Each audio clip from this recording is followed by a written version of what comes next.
একটা সমস্যার ভিতরে আছি এবং কি বিরাট একটা ফ্যাশন মধ্যে আছি। আমি এখান থেকে জনালগঞ্জ থেকে এমনকি আমিও সামান্য টাকা কিনছি খরিদ করছি এবং কি খরিদ করার পরে এরা আমারও পুরো টাকা দিয়ে নাই এবং কি আমিও পুরো টাকা দিতে পারি না। তো ওখান দিয়ে একটা সিটের রাস্তা আছে, সিটের ভিতরে আমি 8 ফুট এটা 8 ফুট ওটা লেখা।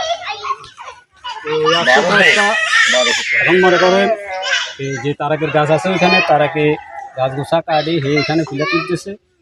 এখন আমার জায়গাটার দিন কি এখনো মনে করেন আমি দখল নিতে পারি নাই, আমার জায়গা সহ হে ফিলে তুলতেছে। তো এই ব্যাপারে কি আপনারা মামলা করছিলেন এই কোর্টে? ব্যাপারে জানালে মামলা করছে এবং কি এর বড় ভাই সহ আপাতত কাজ বন্ধ আছে। আবার তো কাজ বন্ধ, এখানে প্রশাসন আসছিল, প্রশাসন আসি কাজ বন্ধ করে দিছে। কিন্তু এখানে আরো কথা আছে, আমি জায়গা লবার আগে আমি তারাকের জিজ্ঞেস করছি জি, যে এই জায়গা কি আমি খরিদ করতে পারি না পারি না। তো সে বলতেছে যে দেখো এই জায়গার ব্যাপারে আমাদের কোনো এখানে অবজেকশন